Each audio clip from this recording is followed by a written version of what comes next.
Power in modern operations no longer begins with movement or fire. It begins with awareness, before a single vehicle moves, before any aircraft lifts, before any individual changes position. The decisive contest has already started in the invisible domain of information. What separates success from failure is not who has more assets, but who understands the environment faster, deeper, and with fewer illusions. In highly controlled political spaces, intelligence is not a support function, it is the operation itself. Modern intelligence is not a single stream, it is an ecosystem. Signals, imagery, human reporting, open source data, behavioral patterns, and historical context converge into a constantly updating picture that is never complete and never static. The goal is not certainty, because certainty is impossible. The goal is decision advantage. The side that can reduce uncertainty faster than the environment evolves, gains control without needing overt force. In politically sensitive environments, intelligence carries an added burden. It must be accurate without being visible. Collection cannot announce itself.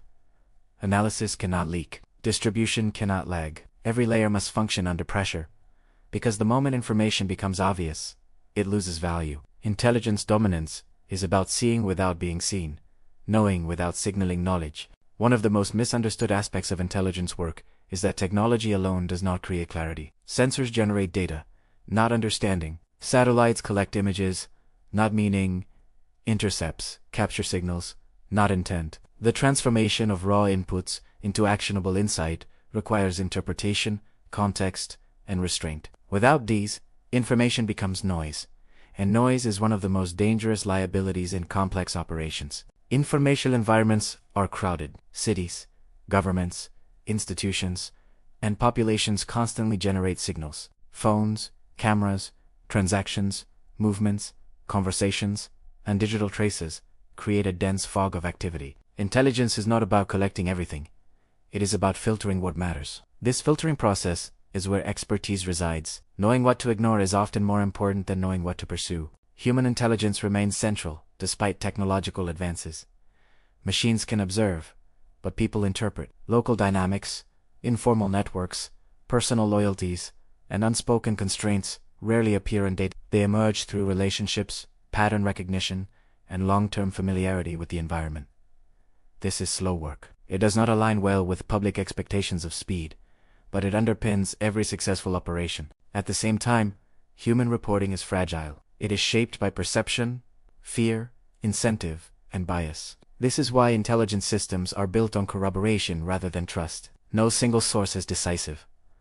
Confidence grows through convergence. When multiple independent streams point in the same direction, uncertainty narrows.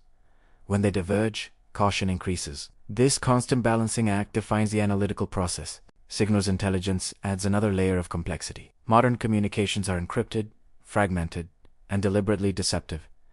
Silence can be as meaningful as activity. Changes in routine, rather than explicit messages, often provide the most valuable indicators. Analysts look for rhythm, not content. Disruptions in normal patterns reveal more than dramatic spikes. Imagery intelligence, both satellite and aerial, provides structure to this picture. It anchors analysis in physical reality. But imagery is not truth.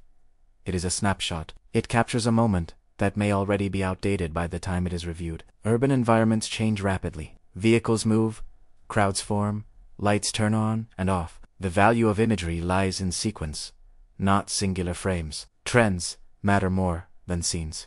Open source intelligence has become increasingly influential. Publicly available information, from social media to commercial data, offers insight into sentiment, movement, and narrative flow. But it also introduces deliberate manipulation. Information warfare thrives in open channels. Analysts must separate organic behavior from engineered signals. This requires cultural literacy as much as technical skill. The real challenge emerges when these streams converge under time pressure. Decision makers demand clarity. They want answers, not probabilities. But intelligence rarely offers absolutes. It offers likelihoods. Translating uncertainty into decisions without overstating confidence is one of the most difficult tasks in this domain.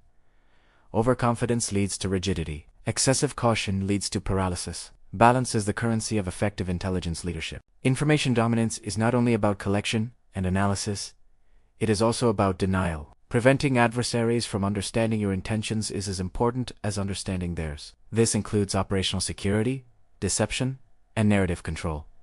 Every visible action communicates something. Even inaction sends signals. Managing these signals requires deliberate planning. In politically charged environments, narrative becomes operational terrain. How events are perceived can shape reactions more powerfully than the events themselves. Intelligence must anticipate not only physical responses, but informational ones. How will different audiences interpret a development? Which narratives will emerge organically, and which will be amplified artificially? Ignoring this dimension leaves a critical flank exposed. This is where intelligence and strategic communication intersect.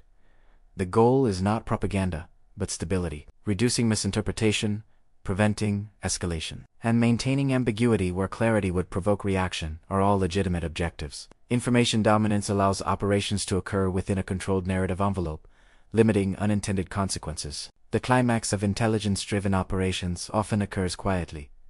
There is no explosion, no visible confrontation. Instead, there is a narrowing of uncertainty to the point where action becomes inevitable. When the picture stabilizes enough that risks are understood and manageable, the window opens. This moment is fragile.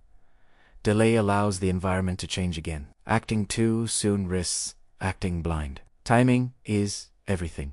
What makes this domain particularly unforgiving is that mistakes compound invisibly. A flawed assumption at the analytical stage can cascade through planning and execution without being challenged. This is why intelligence organizations invest heavily in red teaming, alternative analysis, and internal dissent.